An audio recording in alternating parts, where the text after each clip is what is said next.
अस्सलाम वालेकुम, मैं हूं शाहजेब खानजादा। हुकूमत ने माली साल 2021-22 के बजट का ऐलान कर दिया है। 8,487 अरब रुपए के बजट में हुकूमत ने तनख्वाहदार तबके पर नया टैक्स नहीं लगाया और उसके बगैर 5,829 अरब रुपए का टैक्स हदफ रखा है, जबकि नॉन टैक्स रेवेन्यू के लिए 2,080 अरब रुपए रखे गए हैं, जिसमें से 600 अरब रुपए पेट्रोलियम डेवलपमेंट लेवी के लिए रखे गए हैं, जिसका मतलब है कि अगर तेल की कीमतें इंटरनेशनल मार्केट में $70 फी बैरल पर ही रहती हैं जो अब हैं, तो पेट्रोल और डीजल की कीमतों में हुकूमत को फौरी तौर पर 20 से 25 रुपए फी लीटर का इजाफा करना पड़ेगा। और इस बात की तस्दीक अब से कुछ देर पहले वजीर खजाना शौकत तरीन ने कर दी है, मगर साथ ही सऊदी अरब से तेल की सहूलत की भी बात की। 600 अरब के ऊपर ये एक किस्म से आप जरूर कह सकते हैं कि ये चैलेंजिंग है। इसका मतलब है हमें इसको पीडीएल को 20-25 रुपए पे लेके जाना पड़ेगा। जैसे ये तेल की कीमतें बढ़ रही हैं, हमने 1-1.5 महीना तो नहीं बढ़ाई, लेकिन हमें थोड़ी ये बढ़ानी पड़ेगी। इस वक्त नेगोशिएट कर रहे हैं, हमारे सऊदी अरेबिया के साथ हमारी गुफ्तगू जारी है। तो एक हम ये डिफर्ड ऑयल फैसिलिटी देना चाह रहे हैं और वो अगर आ गई तो वो ये मसला हल हो जाएगा। अच्छा, इस हवाले से बातचीत चल रही है सऊदी अरब से? बहुत पॉजिटिव चल रही है, क्योंकि $2 बिलियन हम वक्त से पहले सऊदी अरब को रिटर्न कर चुके थे, लेकिन अब आप पर उम्मीद है कि ऑयल फैसिलिटी हमें मिल सकती है उनसे? उन्होंने ऑलरेडी ऑफर हमें कर चुके हैं। हम जरा चाह रहे हैं कि उसमें जरा ज्यादा हो जाए और टर्म जरा थोड़ा ज्यादा सॉफ्ट हो जाए। तो इस वक्त तो ऑफर तो हो चुकी है। इसके साथ साथ हुकूमत ने पावर सेक्टर के लिए 596 अरब रुपए की सब्सिडी रखी है। तो इसलिए हुकूमत से पूछेंगे कि बिजली की कीमतों में 5 रुपए 65 पैसे के जिस इजाफे का IMF से वादा किया गया था, उसमें से कितना इजाफा होगा अगर पेट्रोल और डीजल में है 20 से 25 रुपए का इजाफा हो सकता है। महंगाई जो पहले से काबू से बाहर है, उस पर क्या असरात होंगे? तरक्याती कामों के लिए हुकूमत ने 900 अरब रुपए रखे हैं, मगर इस पर सवाल यह है कि क्या हुकूमत 900 अरब रुपए खर्च कर पाएगी? क्योंकि पिछले साल हुकूमत ने 650 अरब रुपए का तरक्याती बजट रखा, मगर इस महीने की पहली तारीख तक, जबकि माली साल खत्म होने में सिर्फ 1 महीना बाकी है, हुकूमत 650 अरब रुपए में से सिर्फ 421 अरब रुपए खर्च कर पाई थी। हालांकि वजारत मनसूबाबंदी ने 563 अरब रुपए रिलीज भी कर दिए थे। इसकी वजह खुद वफाकी वज़रा के मुताबिक वजारतों की कम सलाहियत और नैब का खौफ है। हुकूमत ने अगले माली साल के लिए तरक्की की शरह 4.8% रखी है। दिफाई बजट को 6% इजाफे के साथ 1370 अरब रुपए पर रखा गया है। बजट में माली खसारा GDP का 6.3% होने का तखमीना लगाया गया है, यानी 3,420 अरब रुपए के खसारे का अगले साल का तखमीना है। हुकूमत इस साल 3,420 अरब रुपए के खसारे को पूरा करने के लिए अगले साल 1,246 अरब रुपए के बैरूनी कर्जे और 2,492 अरब रुपए की अंदरूनी फाइनेंसिंग का इरादा रखती है। इस साल हुकूमत ने कर्जों पर सूद की अदायगी के लिए इस साल के 2,946 अरब रुपए के मुकाबले में अगले साल 3,060 अरब रुपए रखे हैं। ये वाज़ेह हो कि खुद हुकूमत के कल जारी किए गए मुआशी सर्वे के मुताबिक पाकिस्तान का टोटल कर्जा इस हुकूमत के 2.5 सालों में 25,000 अरब रुपए से बढ़कर 38,000 अरब रुपए पर पहुंच चुका है। और जाहिर है कि इस साल 3,000 अरब रुपए से ज्यादा का जब खसारा होगा तो कर्जे में और इजाफा होगा। अगले माली साल के लिए करंट अकाउंट खसारा $2.3 अरब रखा गया है, और यानी ये एक काबू में रहता नजर आता है। बरामदात का हदफ $26.8 अरब, दरामदात $55 अरब, रेमिटेंसेस $31 अरब हैं। तो ये एक बेहतर एक साइन नजर आ रही है। सरकारी मुलाजमीन की तनख्वाह और पेंशन में 10% का इजाफा किया गया है। कम से कम तनख्वाह को 20,000 रुपए कर दिया गया है। और हुकूमत ने अगले माली साल के लिए 252 अरब रुपए प्राइवेटाइजेशन के जरिए हासिल करने का टारगेट रखा है, जबकि हुकूमत अगले माली साल के लिए परचून और होलसेल के कारोबार को पॉइंट ऑफ सेल निजाम से मुंसलिक करने का इरादा रखती है, ताकि जो भी खरीदो फरोख्त का रिकॉर्ड हो वो FBR के पास जाए और दुकानों से टैक्स इकट्ठा किया जाए। क्योंकि बजट के मुताबिक रिटेल और होलसेल मईशत का 18% बनता है, मगर टैक्स में इसका हिस्सा ना होने के बराबर है। हुकूमत दुकानों पर यह मशीन लगाने पर टैक्स क्रेडिट देगी, यानी इन मशीनों का खर्चा हुकूमत खुद बर्दाश्त करेगी। हुकूमत 5 लाख मशीनें लगाने का इरादा रखती है, ताकि आप परचून और रिटेल या होलसेल के कारोबार में कुछ भी खरीदें तो इसका रिकॉर्ड हो, आपको रसीद मिले और हुकूमत को टैक्स भी मिले। इसके अलावा जो बजट दस्तावेजात हुकूमत ने जारी किए हैं उसके मुताबिक 3 मिनट से ज़्यादा फ़ोन कॉल पर 1 रुपये, 1 SMS पर 1 पैसा और 1 GB इंटरनेट डेटा इस्तेमाल करने पर 5 रुपये फेडरल एक्साइज ड्यूटी लगाने की तजवीज़ दी गई। फिर इस ड्यूटी का जिक्र वज़ीर ख़जाना शौकत तरीन ने अपनी तकरीर में भी किया, मगर बाद में हुकूमत ने वजाहत कर दी है कि वज़ीर आज़म और काबीना ने इंटरनेट के इस्तेमाल पर जो ड्यूटी है उसकी मंजूरी नहीं दी थी, यानी हतमी जो बजट दस्तावेजात आएगी उसका ये हिस्सा नहीं होगी। हुकूमत ने स्मगलिंग कम करने के लिए इकदाम का भी ऐलान किया है। साथ ही FBR का अमला हिरासा ना करे उसके लिए भी इकदाम का ऐलान किया गया है। इस वक्त सूरत हाल क्या है, IMF किस किस बात पर माना, किस किस पर नहीं माना। IMF से खुद मुज़ाकरात करने वाली टीम का हिस्सा डॉक्टर वक़ार मसूद खान, जो मामले खुसूसी वज़ीर आज़म बराए ख़ज़ाना और महसूलात हमारे साथ मौजूद हैं। डॉक्टर साहब बहुत शुक्रिया मैं शो में ज्वाइन करने के लिए। डॉक्टर साहब आप खुद मुज़ाकरात कर रहे हैं, यहाँ तो नज़र आ रहा है कि PDL में कम से कम हमें नज़र आया है कि हुकूमत ने बात मान ली है, 600 अरब रुपए हो गए। बिजली की जो कीमतें हैं, क्या सिर्फ उसमें इख्तलाफ रह गया है और बातों में भी इख्तलाफ था जिस पर बात अभी तक नहीं बन पाई है IMF से? बहुत शुक्रिया शाहजेब। बिजली की कीमत का भी मामला है किसी हद तक।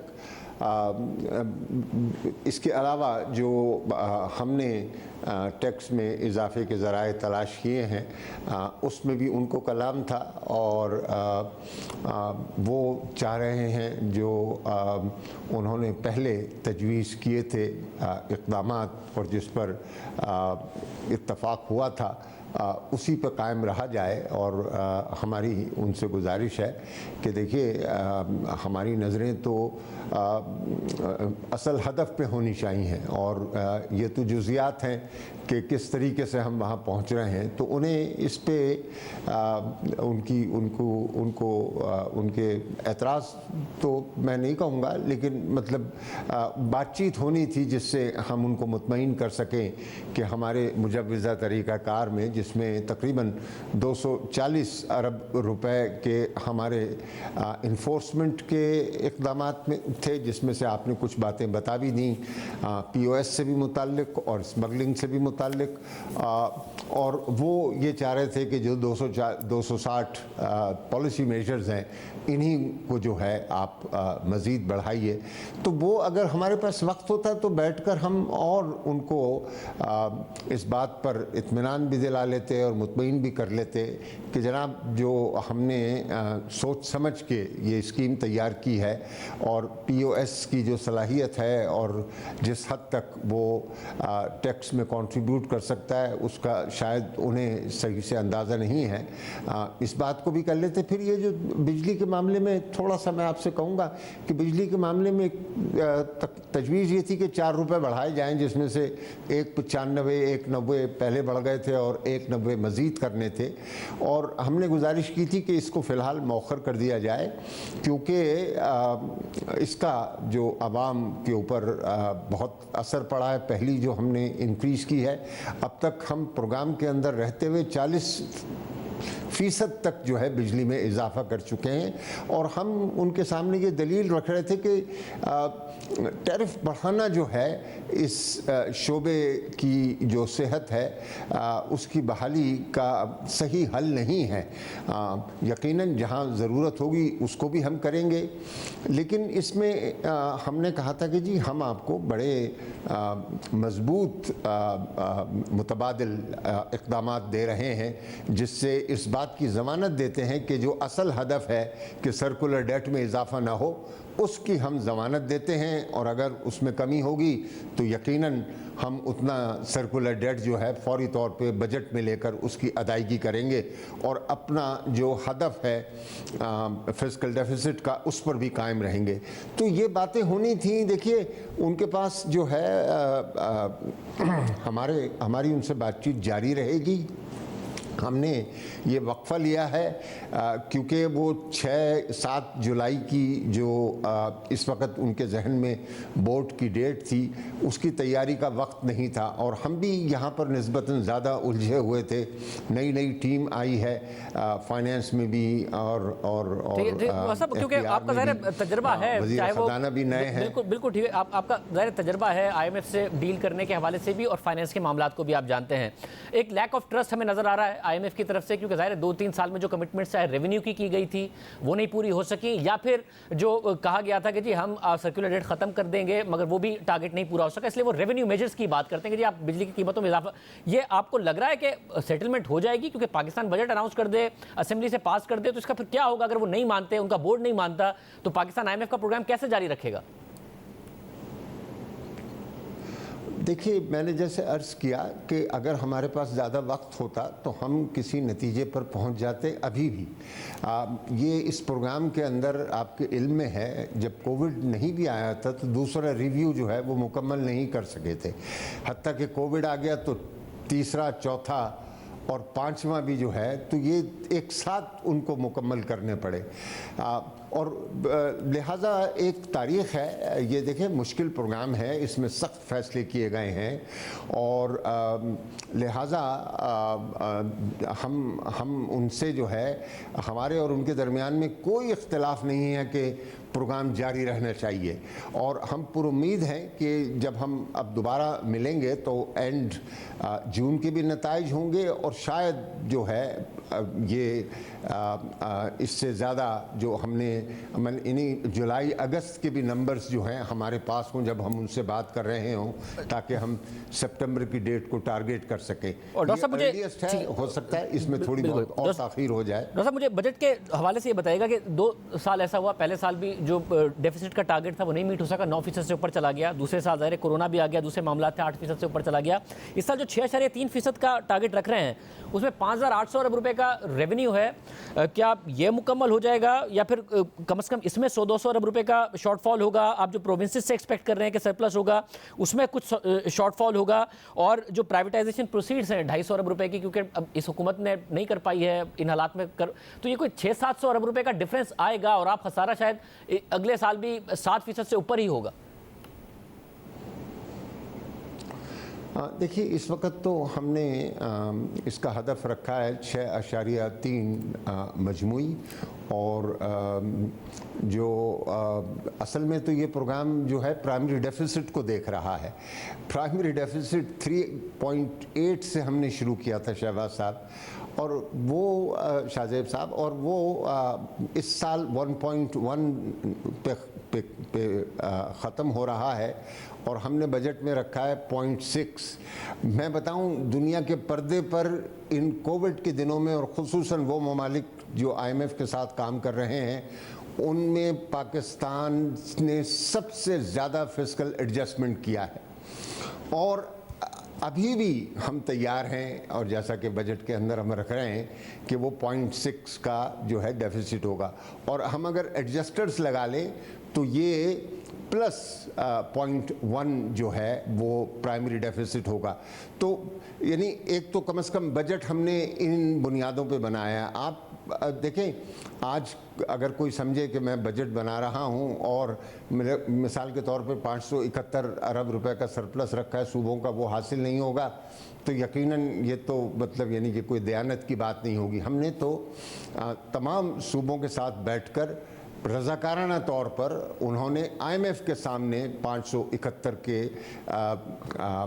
सरप्लस के, और प्राइवेटाइजेशन की भी 250 अरब रुपए आप समझते हैं कि हो जाएगा? मैं आपसे अर्ज करूं एक ज़रा सी बात, जी, मैं एक अर्ज करूं कि देखिए इस साल हम सूबों को 700 अरब रुपए के इजाफी वसाइल मुंतकिल कर रहे हैं, तो लिहाजा ये उनके लिए कोई ऐसा बार नहीं है जो उनकी ऑपोजिशन ही कह रही है कि ऑपोजिशन ही कह रही है कि रियलिस्टिक नहीं है, बट आप ऑप्टिमिस्टिक है। और प्राइवेटाइजेशन प्रोसीड्स के लिए 250 अरब रुपए आपको लगता है कि ये हो पाएगा? मैं आपको प्राइवेटाइजेशन में ही बताता हूँ। देखिए यानी कि प्राइवेटाइजेशन में ये जो सबसे पहले हमारा काम हो रहा है, जो LNG बेस्ड पावर प्रोजेक्ट्स हैं, अभी आनकर वज़ीर ख़ज़ाना ने इससे मुताल्लिक़ अहम तरीन जो मुश्किलात थी उनको दूर कर दिया है, उस पर इत्तफ़ाक़ राय हो गया है।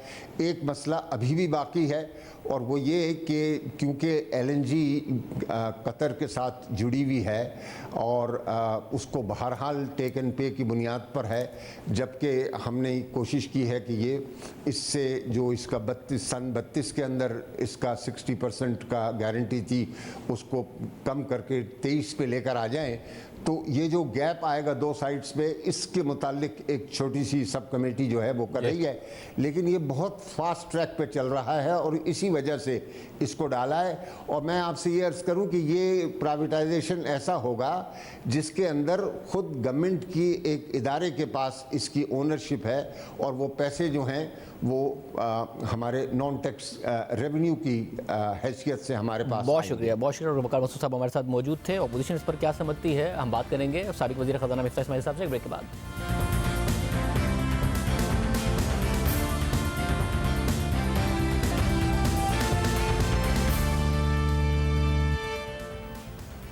साबिक वज़ीर ख़ज़ाना मिफ्ता इस्माइल साहब मौजूद। मिफ्ता इस्माइल साहब बहुत शुक्रिया। IMF का दबाव भी, कोविड भी अभी गुजरा है, उसके बावजूद हुकूमत ने 5,800 अरब का टारगेट भी दे दिया। अगले साल 55 अरब डॉलर्स की इंपोर्ट के साथ भी तकरीबन 2.5 अरब डॉलर का करंट अकाउंट डेफिसिट दे दिया। तो एक बेहतर बजट है, इससे बेहतर और क्या बजट बना लेना था आपने सर? शुक्रिया शाहिद भाई। 5,800 आपको अगर याद है कि 5,500 आज से 3 साल पहले 2 साल पहले भी दिया था, उस वक्त भी पूरा नहीं कर पाए थे, इस बार भी पूरा नहीं कर पाएंगे। 5,800 अरब रुपए इन्होंने टारगेट दिया है, 24% इंक्रीज इस साल पे दी है, जबकि 5 खुद कह रहे हैं कि 4.8% ग्रोथ होगी, 8% इन्फ्लेशन होगा, ये हो गया 13%। तो अगला 11% कहाँ से आएंगे? कोई एडिशनल टैक्स मेजर तो आप बता नहीं रहे। तो मेरा ये ख्याल है कि कम से कम 600 अरब रुपए से 500 से 600 अरब रुपए से ओवर स्टेट करा है इन्होंने टारगेट को। अबाउट 1% ऑफ GDP जो है वो रेवेन्यू टारगेट ज्यादा है। साहब मगर अगले साल देखिए आप दरामदाद अगर 55 अरब डॉलर पर रखी हैं, जो कि रफली शायद 3-4 अरब डॉलर ज़्यादा ही होंगी, करंट अकाउंट पर शायद एडिशनल प्रेशर आ जाएगा, मगर रेवेन्यू इकट्ठा हो जाएगा। साथ में स्मगलिंग पर क्रैकडाउन की बात कर रहे हैं, उससे भी तो मुख्तलिफ मेजर से क्यों नहीं 300-400 अरब रुपए की गुंजाइश निकाल पाएगी हुकूमत? देखें, ये भी ज़रूरी बात नहीं है। इस हुकूमत का अगर रिकॉर्ड देखें तो इन्फ्लेशन के बराबर भी वो लोग नहीं ले पा रहे थे टैक्स इंक्रीजेस, राइट। पहले आपको याद है कि जो पहला साल था असद उमर साहब ने, जिसमें 200-300 अरब रुपए के नए टैक्स लगाए थे, उसमें उतने भी पैसे नहीं देते जितने मैं लेके गया था अपने आखिरी साल में 2018 में।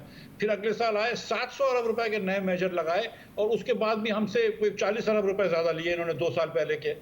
सो ये लेना भी बड़ा मुश्किल है। तो मेरा कॉन्फिडेंस है कि शौकत तरीन साहब शायद काम कर लें। कि मगर एक मसला है, देखिए मईशत में स्लो डाउन था उस वक्त जब टैक्स नहीं इकट्ठा हो रहा था, तो नजर आ रहा था ना कॉर्पोरेट प्रॉफिटेबिलिटी थी, ना मईशत में एक्टिविटी थी, large scale manufacturing negative, industry negative. इस वक्त industry plus, large scale manufacturing plus, मईशत में एक्टिविटी और 4% की अभी ग्रोथ, 4.8% की आगे ग्रोथ।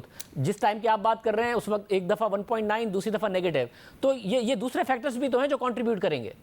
तो शाहिद भाई, मैं आपको 8% इन्फ्लेशन की भी ग्रोथ दे रहा हूँ, मैं आपको 4.8% उसकी भी ग्रोथ दे रहा हूँ। वो मैं कह रहा हूँ 12% हो गई। तो मैं ये कह रहा हूँ कि 500 अरब रुपए से 550 अरब रुपए, 600 अरब रुपए से ही ओवर स्टेटेड है। इसके अलावा आपको ये भी पता है शाहिद साहब कि ये 500 कुछ अरब रुपए ये एक्सपेक्ट कर रहे हैं कि सूबों से जो है इनको रेवेन्यू मिल जाएगा, सरप्लस मिल जाएगा, जबकि इस साल जो है वो 230-240 अरब रुपए है। तो मुझे नहीं लगता कि अगले साल सूबों का भी सरप्लस जो है वो 500 अरब रुपए का है। तो बजट डेफिसिट का टारगेट भी अनरियलिस्टिक है, 6.3%। और ये रेवेन्यू का टारगेट तो ऑब्वियसली अबाउट 1% से 500-600 अरब रुपए से अनरियलिस्टिक। तो आपको जो करंट अकाउंट का खसारा है 2.4 अरब डॉलर, ये रियलिस्टिक लगता है कि हाँ ये इतना हो जाएगा, जो कि ज़ाहिर पाकिस्तान को हमेशा एक्सटर्नल सेक्टर से बड़े प्रॉब्लम्स आए? देखिए, गुजारिश ये है कि जब आखिरी साल मुस्लिम लीग नून का था तो हमने 24.8 अरब डॉलर की एक्सपोर्ट करी थी, जिस पे आपने और बहुत सारे लोगों ने एनएसटी हमको बहुत मुस्लिम लीग नून की एक्सपोर्ट की परफॉर्मेंस बहुत बुरी है। चले, हमने मान लिया हम बुरे थे।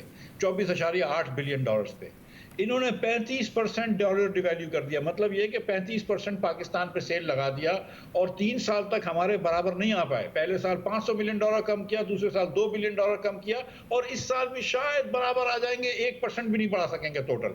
हो सका कि 25 बिलियन कर लें तो कर लें। तो आप अगले साल जाके आप बोलते हैं हम 26 बिलियन कर लेंगे, तो क्या तीर मार लिया भाई। तुम 4 साल के अंदर एवरेज जो है वो बड़ी मुश्किल से जाके 2%, 3% आगे बढ़ रहे हो, 35% डिवैल्यू करने के बाद। उसके बाद आप कह रहे हैं कि 55 बिलियन डॉलर्स का आपका इंपोर्ट हो जाएगा। तो आप जो ये बात कर रहे थे कि मुस्लिम लीग नून ने करंट अकाउंट डेफिसिट बहुत कर दिया था क्योंकि ट्रेड डेफिसिट बहुत था, तो ट्रेड डेफिसिट तो आपको मगर इनको रेमिटेंसेस से सपोर्ट है ना, वो आपको नहीं थी। अगर 31 अरब डॉलर की रेमिटेंसेस टारगेट ये कर रहे हैं तो इनको रेमिटेंसेस से सपोर्ट मिल रही है। इसका मतलब है इनका करंट अकाउंट डेफिसिट इस वक्त उस अगले साल मईशत अफोर्ड कर पाएगी। शाहजेब साहब, अगर अल्लाह ने चाहा और इंशाअल्लाह ताला कोविड की वबा से दुनिया भर में ये जो आफत आई हुई है ये कम हो जाएगी, तो पाकिस्तान में ट्रैवल बढ़ जाएगा। जो कराची से 7 या 6 फ़्लाइटें एमिरेट्स की जाती थी दुबई, लाहौर और इस्लामाबाद से 2-2 फ़्लाइटें जाती थी, जो 21 लाख पाकिस्तानी उम्रे की सादत हासिल करते थे, जब फ़ॉरेन ट्रैवल शुरू कर देंगे तो ये जो रेमिटेंस आ रही है आपको ऑफिशियल पैसों की, जो पाकिस्तानी पहले बाहर जाके खर्च कर रहे थे, वो कम हो जाएगी। ये पाकिस्तान में अकेले में रेमिटेंस नहीं बढ़ी, बांग्लादेश में भी बढ़ी है, इस स्पीड से बढ़ी है, बल्कि सर्विसेज इंपोर्ट में जरूर इजाफा हो जाएगा। लोग ज़ाहिर मार्केट से डॉलर खरीदेंगे, बाहर जाके खर्चे करेंगे, होटल्स बुक करेंगे, उम्रे पे जाएंगे, वहां जाके शॉपिंग करेंगे, बाहर जाके शॉपिंग करेंगे, वो होगा। मगर जो आदत पड़ गई है बैंकिंग चैनल से अगर भेजने की, और फैसिलिटेट भी हुकूमत ने किया है, आपको क्यों लग रहा है वापस हुंडिया वाले पे चले जाएंगे? मैं ये नहीं कह रहा हूँ कि हुंडी हवाले पे चले जाएंगे, मैं कह रहा हूँ कि जब पाकिस्तानी बाहर जाके वहाँ पे खर्च करता है, वो अपने कदम से ले लेता है, इधर आके उसकी माँ को दे देता है पैसे, वो चीज़ें तो हो जाएंगी ना। मतलब अल्लाह करे ना हो रेमिटेंस इंक्रीज डिक्रीज, लेकिन ये एक्सपेक्ट करना कि इस स्पीड से इंक्रीज हो रहा हो जो कोविड के अंदर हो रहा हो, तो ये तो नहीं है। जब आप ये सोचते हैं कि कोविड खत्म हो जाएगा तो हमारी दूसरी चीज़ें बेहतर हो जाएंगी, हमारा रेवेन्यू अच्छा हो जाएगा, हमारा ये अच्छा हो जाएगा, तो आपको ये भी प्लान करना चाहिए ना कि जब कोविड खत्म हो जाएगा और जो कोविड की वजह से बेहतरी आई है, और इस हुकूमत को तो फिस्कली बहुत फायदा हुआ है, $2 बिलियन इनको G20 ने जो है डिफर करा लोन, IMF ने $1.4 दिए, IMF ने 1 साल तक पूरा प्रोग्राम मौखर कर दिया, तो इस हुकूमत को तो बहुत ज़्यादा फायदा हुआ है फिस्कली कोविड के से। और जो इन्होंने प्लान किया था कि हम खर्च करेंगे, उतने पैसे खर्च भी नहीं करे। तो आपको मगर 4.8% का ग्रोथ टारगेट नजर आता है कि हाँ 4.8% से तरक्की कर लेगा पाकिस्तान? देखिए इस साल हम ये तखमीना लगाना मुमकिन नहीं होता है किसी को, लेकिन इस साल जो अखबार में बातें आई हैं वो ये है कि 3.2 थी, और उसके बाद हुकूमत ने कहा कि भाई फोर्स करा किसी वजीर ने तो 3.94 पे, अब मेरे ख्याल से 3.8 बोल रहे हैं। तो अगर इस साल 3.8 है तो फिर अगले साल 4.8 नजर आता है, फिर 1% बढ़ जाना चाहिए मेरे ख्याल से। अगर इस साल 3.2 है तो अगले साल अल्लाह ने चाहा तो फिर भी 4-4.5 तो हो जाएगा। बहुत शुक्रिया मिस्टर मेहल साहब हमारे साथ मौजूद थे। ग्रोथ के टारगेट पे कम से कम प्लस माइनस करके उनका इत्तेफाक जरूर है। प्रोग्राम में एक ब्रेक शामिल करते हैं। शब्बर ज़ैदी साहब हमारे साथ मौजूद होंगे, मुसलसल लिख रहे थे, मुसलसल कह रहे थे, क्या उनकी तवक्कात पर ये बजट पूरा उतरा है? बात करेंगे ब्रेक के बाद।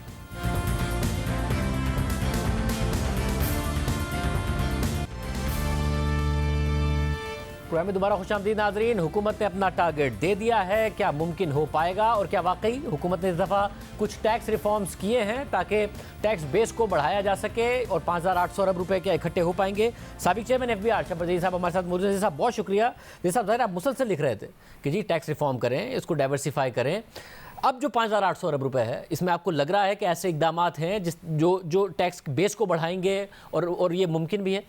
देखिए इकदाम तो हैं, इसमें कुछ चीज़ें हैं जो बड़ी थ्योरेटिकल हैं, कुछ चीज़ें प्रैक्टिकल हैं। थ्योरेटिकल है मगर वो बहुत अहमियत रखती है कि अगर आप गौर से देखें तो इस बजट में उन्होंने ITO के हाथ काट दिए, असेसमेंट की पावर उनसे ले ली है, थर्ड पार्टी ऑडिट्स उनसे ले लिया है, और वो टेक्निकली वो जो हरेसमेंट की कहानी है वो ख़त्म हो रही है।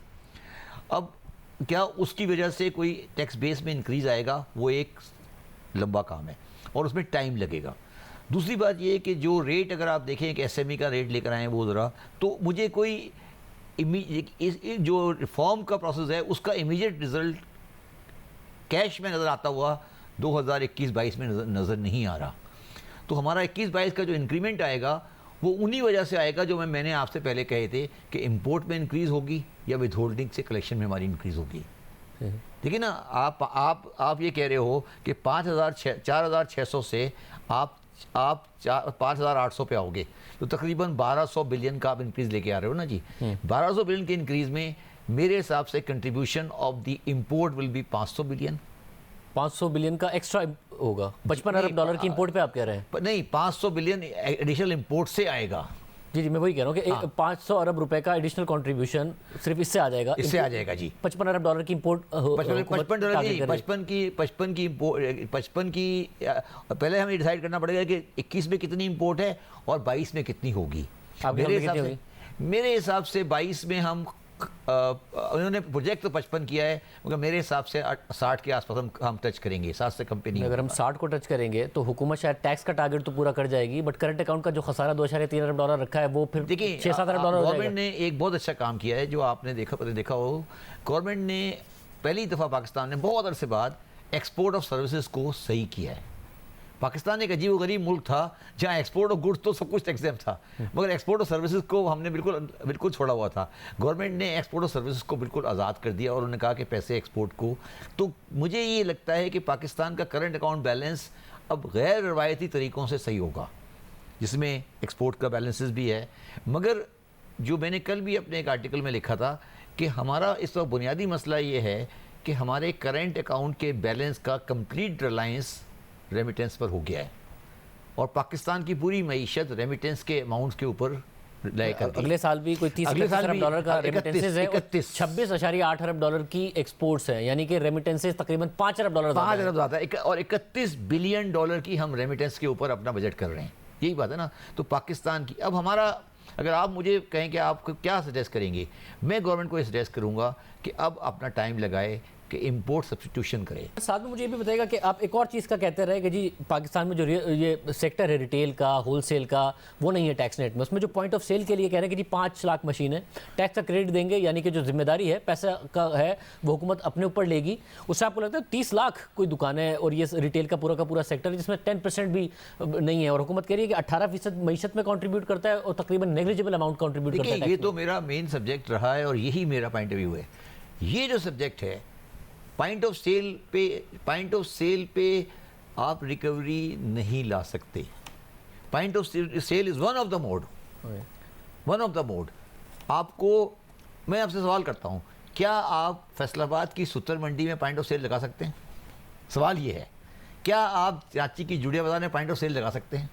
देखिए, हम एक रियलिस्टिक पोजीशन में आए कि एक है रिटेलर जो ऑर्गेनाइज्ड रिटेलर है, जिसकी दुकान है नज़र आ रही है, सामने नज़र आ रही है, माल रोड पर है, शाहरा फैसल पर है। मगर जो बाज़ार हैं, जिसको हम बाज़ार कहते हैं, लियाकताबाद है, आशियाना क्लॉथ मार्केट है कराची में, क्या आप ये एज्यूम करते हैं कि आशियाना क्लॉथ मार्केट के अंदर पॉइंट ऑफ सेल लग के वो आदमी पॉइंट ऑफ सेल में सेल टैक्स देगा? ये है पाकिस्तान की टैक्स के निज़ाम का टेस्ट। पाकिस्तान में पॉइंट ऑफ सेल निज़ाम ज़रूर लगेगा, मगर वो सिर्फ लगेगा ऑर्गेनाइज्ड रिटेलर पर। जो बाज़ार हैं, जिसको मैं बाज़ार कहता हूँ, उन बाज़ार में पॉइंट ऑफ सेल लगने में अभी आपको कम से कम 10 साल चाहिए।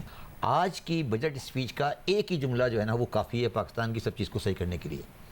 आज बजट स्पीच में एक जुमला कहा है और जो लॉ में आया है कि अगर कोई बंदा स्मगल्ड सामान बेचेगा तो उसको रसीद दिखानी पड़ेगी। अगर आप इसको कंट्रोल कर लें तो ये वाला सेक्टर कंट्रोल हो जाएगा। देखिए, रिटेलर बेच क्या रहा है? 2 चीज़ें बेच रहा है रिटेलर बेच रहा है अफगान ट्रांजिट का सामान, रिटेलर बेच रहा है इस्मगल का सामान, रिटेलर बेच रहा है वो प्रोडक्ट का सामान जो कि अनऑर्गेनाइज सेक्टर से आ रहा है, रिटेल बेच रहा है वो सामान जो कि KPA से आ रहा है। आप अगर कस्टम की स्मगलिंग को एनफोर्स करने जा रहे हैं, जो सबसे बड़ा कदम आज पाकिस्तान गवर्नमेंट उठाने जा रही है, और अगर पाकिस्तान गवर्नमेंट ने इस कदम को उठा लिया और ये कर लिया, तो मैं आपको आज दावा से करता हूँ पाकिस्तान ठीक हो जाएगा। अहम बात है, आप ये कह रहे हैं कि जो स्मगलिंग के हवाले से कि उसकी प्रोडक्ट ना बिक रही हो मार्केट में, जो हुकूमत ने इकदामात का ऐलान किया है, इसके साथ साथ पॉइंट ऑफ सेल का लिए कि अगर ये ऐलानात हैं ये ठीक है, इन्फोर्स अगर हुकूमत कर गई तो पाकिस्तान का निजाम ठीक हो जाएगा। याद हो तो मैंने कराची चैम्बर में खड़े होकर एक बयान दिया था कि मैं तमाम अफसरान को निकाल लूंगा, दुकानदार ये ऐलान करते हैं कि स्मगल गुड्स नहीं बेचेंगे। याद है आपकी एक बहस हो गई थी? याद है, एक बहस हो गई थी, ठीक है। आज वही चीज़ सामने आ गई। इसकी एनफोर्समेंट पॉसिबल है या नहीं है? क्योंकि ऐलानात तो कर दिए। इसकी एनफोर्समेंट बहुत मुश्किल है, मगर मेरा पाकिस्तानी ताजरों से दरख्वास्त है कि एक टाइम ऐसा आएगा कि हमें ये करना पड़ेगा। मगर दरख्वास्त पे तो ताजर नहीं करेंगे, हुकूमत कर पाएगी या नहीं कर पाएगी एनफोर्समेंट? देखिए, मेरा ये व्यू है कि गवर्नमेंट को अपना इस टाइम पर रेट दिखानी पड़ेगी, और इसको इस तरह करें कि कुछ जो मेन आइटम है ना, फॉर एग्जाम्पल आज आप बाजार में चले जाएँ, फॉर एग्जाम्पल टायर है, टायर में से आपको अगर 100 टायर पड़ा हुआ है उस दुकान पर, 100 में से 80 टायर वो है जो स्मगल्ड आया हुआ है या वहाँ ट्रस्ट का आया हुआ है, तो आइटम एकदम अक्रॉस द बोर्ड नहीं करे। गवर्नमेंट कहे कि जी हम 50 आइटम को फॉर द टाइम बीइंग करेंगे, पहले निकालें। अगर 100 आइटम पड़े हुए हैं इस वक्त, 100 में से आप 50 आइटम निकालेंगे, ये smuggling prone, Afghan transit prone, ये वो आइटम हैं जो कि स्मगलिंग इस पर बहुत ज़्यादा है, ठीक है। हम इनको करेंगे, अगले साल 50 को करेंगे, 50 करेंगे, और चैम्बर को साथ लेके चलेंगे। मगर अगर चैम्बर रेजिस्ट करते हैं तो गवर्नमेंट को पीछे नहीं हटना चाहिए, और हमारे इदारों को भी गवर्नमेंट का साथ देना चाहिए। ये वो चीज़ है जिस पे पाकिस्तान में करेक्शन आएगी।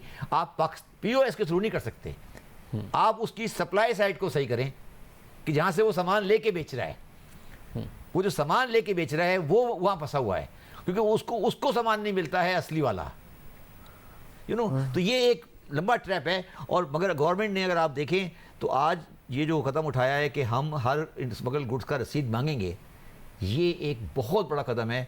मगर वही आपकी बात बिल्कुल दुरुस्त है कि कहाँ तक इसमें अमल दरामद हो सकेगा, ये बहुत बड़ा सवाल है। बहुत शुक्रिया। शहबाज साहब हमारे साथ मौजूद थे। जो इकदाम अनाउंस किए गए हैं उसकी हद तक कह रहे हैं कि दुरुस्त सिमत में हुकूमत ने चीज़ें अनाउंस की हैं, उसकी जो इन्फोर्समेंट है वो एक हुकूमत के लिए बड़ा चैलेंज होगा। अगर कर दिया तो फिर पाकिस्तान के लिए बहुत ज़्यादा अच्छा होगा। आज के प्रोग्राम में इतना ही, इजाज़त दीजिए। अल्लाह हाफ़िज़।